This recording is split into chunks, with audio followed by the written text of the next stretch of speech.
तवारीखे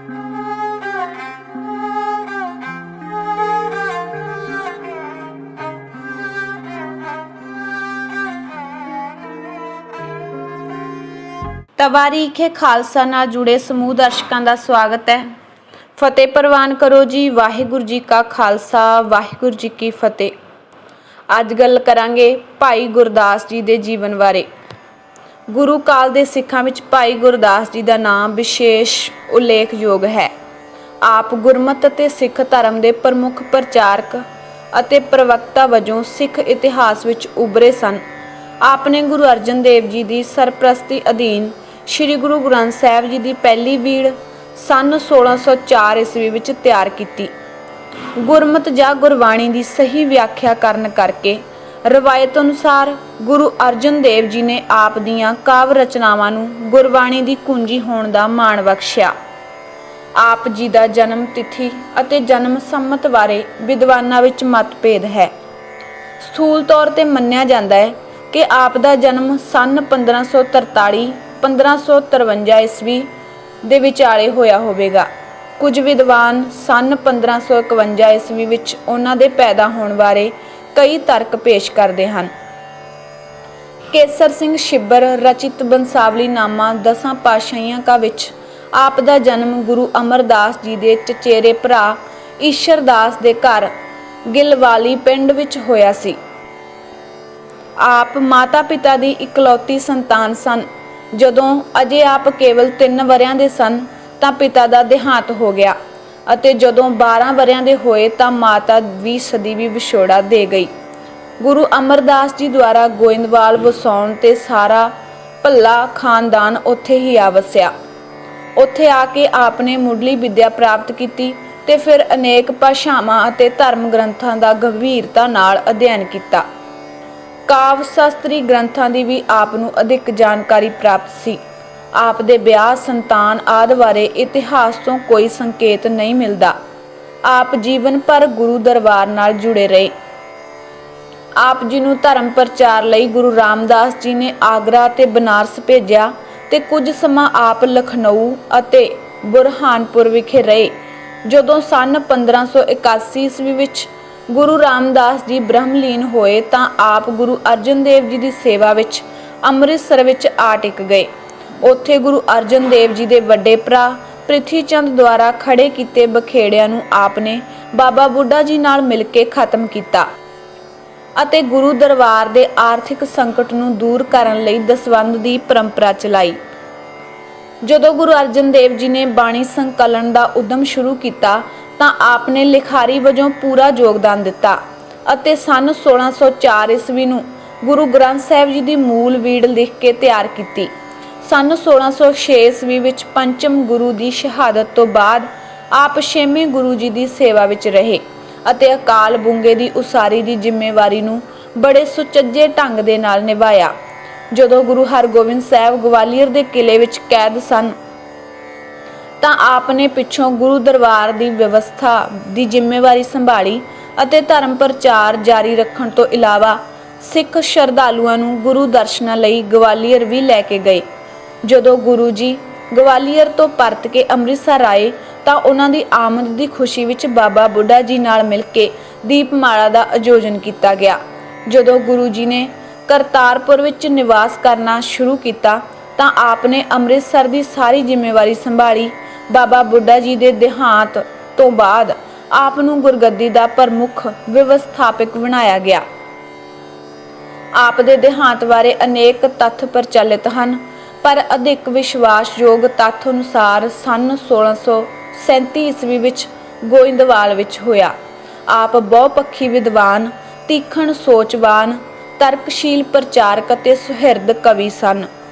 बाणी रचना भाई गुरदास संबंधी हुण तक होई खोज के आधार ते उन्हां दी 3 प्रकार की रचना मिलती है। संस्कृति श्लोक, पंजाबी विच लिखियां 12 अते ब्रज भाषा विच लिखे कवित सवैये। संस्कृति श्लोकां की गिणती 6 है जो अनुष्टप छंत जात विच लिखे हैं। इन्हां दी प्राप्ति स्रोत महाकवि संतोख सिंह रचित गुरप्रताप सूरज की 7वीं रास है जिथे महाकवि ने दस्सिया कि कुछ पंडितां ने भाई गुरदास तो परमात्मा के पुरातन नावां के मुकाबले उत्ते वाहिगुरू शब्द की महानता ਅਤੇ विलक्षणता बारे पुछया ਤਾਂ भाई गुरदास जी ने उत्तर वजों इन्हां श्लोकां की रचना की। इन्हां विच वाहिगुरू शब्द की अखर कर्म अनुसार पौराणिक संदर्भ विच अध्यात्मिक व्याख्या की गई है। आपने पहली वार की अंतिम पौड़ी विच भी वाहिगुरू शब्द का विश्लेषण किया है। वारां आपने पंजाबी विच कितनियां वारां लिखियां, इस बारे विद्वान एकमत नहीं हैं। बहुतियां पुरातन हथ लिखतां विच इन्हां दी गिणती 39 है, पर प्रवृत्ति हथ लिखतां विच 40वीं वार भी अखीर उत्ते लिखी मिलती है।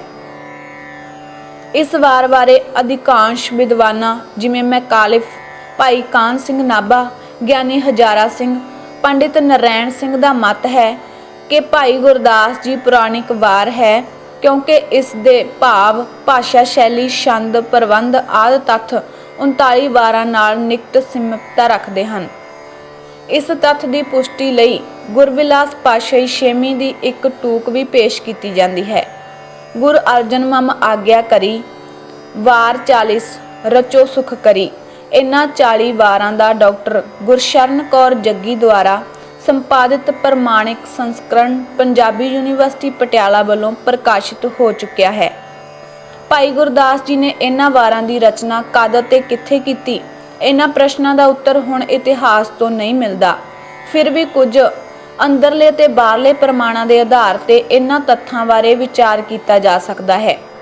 सब तो पहलां पहली वार दा रचना काल विचारना उचित होवेगा, क्योंकि इसका महत्व बाकियां नालों अधिक है।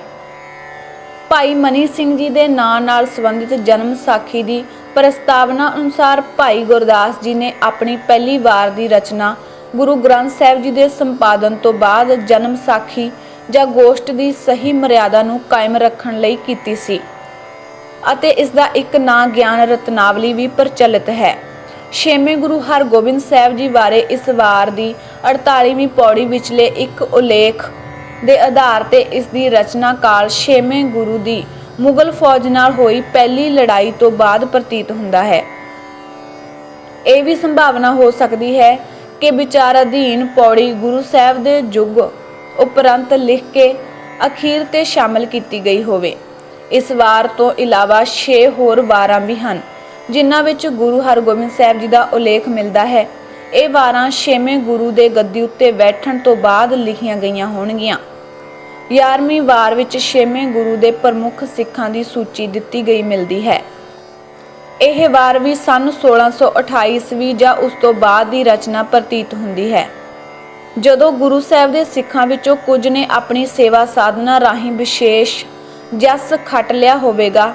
मीणियां संबंधी लिखियां 2 वारां हो सकता है कि गुरु ग्रंथ संपादन तो पहलां लिखियां गईयां होण। इस तरह स्पष्ट हुंदा है कि कुछ कु वारां नूं छड्ड के अधिकांश वारां की रचना ग्रंथ संपादन तो बाद अते गुरु हरगोबिंद साहिब जी के परिक्रमां दौरान होई होवेगी। संभव है कि भाई गुरदास जी अपने जीवन के अंत काल तक रचना प्रक्रिया विच रुझे रहे होण, पर इन्हां दी रचना का सरगर्म समा देहांत तो कुछ वरे पहला मुक चुकिया समझ लेना चाहिए है। इन्हां तत्थां दे प्रकाश विच एक संप्रदायी रवायत का खंडन हो जाता है, जिस अनुसार भाई गुरदास जी की बाणी नूं खुद गुरु अर्जन पातशाह जी ने गुरु ग्रंथ साहिब विच शामिल करन दी थां इस नूं गुरबाणी की कुंजी होण दा गौरव बख्शिया सी। इन्हां वारां दी प्रचारात्मक विरती नूं वेखदिआं होइआं इह अनुमान लगाया जा सकता है कि भिन्न भिन्न अवसरां उत्ते तद वक्ती घटनावां अते अवस्थावां तो प्रभावित होकर लिखियां गईयां होणगियां जां जिग्यासुआं नूं उपदेश देण लई रचियां गईयां होणगियां। बाद विच कवि ने इन्हां नूं विशेष कर्म प्रदान किया होवेगा। जे भाषा नूं उधार बनाईए तां पूर्ववाद दीआं वारां दी भाषा ब्रज भाषा तो ज़्यादा प्रभावित है ਅਤੇ उत्तरार्ध विच पंजाबी मुहांदरे दे ज़्यादा अनुरूप हुंदी गई है। संभव है कि पहला ब्रज भाषा विच कवित सवैये लिखण कारण वारां दी रचना विच प्रवृत्त होण वेले पहलियां वारां विच ब्रज भाषा का कुछ प्रभाव रहा होवेगा अते बाद विच ओह घटदा गया होवेगा। कवित सवैये ਭਾਈ ਗੁਰਦਾਸ ਜੀ ਨੇ ਆਪਣੇ ਵਿਚਾਰਾਂ ਦੀ ਅਭਿਵਿਅਕਤੀ ਲਈ ਪੰਜਾਬੀ ਤੋਂ ਇਲਾਵਾ ਬ੍ਰਜ ਭਾਸ਼ਾ ਵਿੱਚ ਕਵਿਤ ਸਵਈਏ ਵੀ ਲਿਖੇ ਹਨ। ਇਹਨਾਂ ਨੇ ਕੁਝ ਕਿਤਨੇ ਕਵਿਤ ਸਵਈਏ ਲਿਖੇ, ਇਹ ਤੱਥ ਅਜੇ ਅਨਿਸ਼ਚਿਤ ਹੈ। ਸਾਨੂੰ 1940 ਈਸਵੀ ਤੋਂ ਪਹਿਲਾਂ ਤੱਕ ਉਹਨਾਂ ਦੇ ਨਾਂ ਤੇ ਕੁਝ 556 ਕਵਿਤ ਸਵਈਏ ਛਪੇ ਹੋਏ ਮਿਲਦੇ ਸਨ। ਪੁਰਾਤਨ ਹੱਥ ਲਿਖਤਾਂ ਵਿੱਚ ਕੁਝ ਕੁ ਅਧਿਕ ਵੀ ਲਿਖੇ ਹਨ, ਪਰ ਗੁਰਪ੍ਰਤਾਪ ਸੂਰਜ ਦਾ ਸੰਪਾਦਨ ਕਰਦਿਆਂ ਭਾਈ ਵੀਰ ਸਿੰਘ ਨੂੰ 556 ਤੋਂ ਅਧਿਕ ਕਵਿਤ ਹੋਣ ਦੀ ਸੰਭਾਵਨਾ ਦਾ ਸੰਕੇਤ ਮਿਲਿਆ, ਕਿਉਂਕਿ ਭਾਈ ਸੰਤੋਖ ਸਿੰਘ ਨੇ ਭਾਈ ਗੁਰਦਾਸ ਜੀ ਦੇ ਬਿਰਤਾਂਤ ਵਿੱਚ ਜਿਨ੍ਹਾਂ 4 ਕਵਿਤਾਂ ਦਾ ਭਾਵ ਅਨੁਵਾਦ ਰਾਸ 7 ਵਿੱਚ ਦਿੱਤਾ ਹੈ, ਉਹਨਾਂ ਵਿੱਚੋਂ ਪਹਿਲੇ, ਤੀਜੇ, ਚੌਥੇ ਦਾ ਮੂਲ ਰੂਪ ਪਹਿਲਾਂ ਛਪੇ ਕਵਿਤਾਂ ਦੇ 520, 527 ਅਤੇ 528 ਤੋਂ ਮਿਲ ਜਾਂਦਾ ਹੈ, ਪਰ ਦੂਜੇ ਦਾ ਕਿਤੇ ਨਹੀਂ ਮਿਲਦਾ। ਭਾਵੇਂ ਇਹ ਕਵਿਤ ਦਾ ਮੂਲ ਰੂਪ ਅਜੇ ਵੀ ਉਪਲਬਧ ਨਹੀਂ ਹੋਇਆ, ਪਰ ਇਸਨੇ ਕਵਿਤਾਂ ਦੀ ਸੰਖਿਆ ਅਧਿਕ ਹੋਣ ਦੀ ਸੰਭਾਵਨਾ ਵੱਲ ਜ਼ਰੂਰ ਸੰਕੇਤ ਦਿੱਤਾ। ਭਾਈ ਵੀਰ ਸਿੰਘ ਨੇ ਯਤਨ ਕਰਕੇ 119 ਕਵਿਤ ਹੋਰ ਲੱਭ ਕੇ ਪਹਿਲਾਂ ਪ੍ਰਾਪਤ 556 ਕਵਿਤਾਂ ਤੋਂ ਅੱਗੇ ਦੂਜੇ ਸੰਕੰਦ ਦੇ ਰੂਪ ਵਿੱਚ ਪ੍ਰਕਾਸ਼ਿਤ ਕੀਤਾ। ਇਸ ਤਰ੍ਹਾਂ ਇਹਨਾਂ ਦੀ ਕੁੱਲ ਗਿਣਤੀ 675 ਹੋ ਗਈ। ਇਹਨਾਂ ਵਿੱਚੋਂ ਕੁਝ ਕੁ ਕਵਿਤਾਂ ਦੇ ਪਾਠਾਂ ਵਿੱਚ ਨਿਟਕ ਸਮਾਨਤਾ ਵੀ ਮਿਲਦੀ ਹੈ। ਇਹਨਾਂ 675 ਛੰਦਾਂ ਵਿੱਚੋਂ 648 ਕਵਿਸ਼ ਹਨ, ਬਾਕੀਆਂ ਵਿੱਚੋਂ 3 ਸਵਈਏ, 8 ਦੋਹਰੇ ਅਤੇ ਸੋਠੇ ਅਤੇ 8 ਛੰਤ ਹਨ। ਇਸ ਤਰ੍ਹਾਂ ਭਾਈ ਗੁਰਦਾਸ ਜੀ ਨੇ ਮੁੱਖ ਰੂਪ ਵਿੱਚ ਕੇਵਲ ਕਵਿਤ ਲਿਖੇ ਹਨ। ਇਹਨਾਂ ਦੇ ਸੰਗ੍ਰਹਿ ਨੂੰ ਕਵਿਤ ਭਾਈ ਗੁਰਦਾਸ ਜੀ ਦਾ ਨਾਂ ਦੇਣਾ ਹੀ ਉਚਿਤ ਹੋਵੇਗਾ। ਸਿੱਖ ਤਵਾਰੀਖ ਵਿੱਚੋਂ ਨਵਾਂ ਵਿਸ਼ਾ ਲੈ ਕੇ ਜਲਦ ਹਾਜ਼ਰ ਹੁੰਨੇ ਆ। ਤੁਸੀਂ ਜੁੜੇ ਰਹੋ ਤਵਾਰੀਖੇ ਖਾਲਸਾ ਦੇ ਨਾਲ। ਵਾਹਿਗੁਰੂ ਜੀ ਕਾ ਖਾਲਸਾ, ਵਾਹਿਗੁਰੂ ਜੀ ਕੀ ਫਤਿਹ।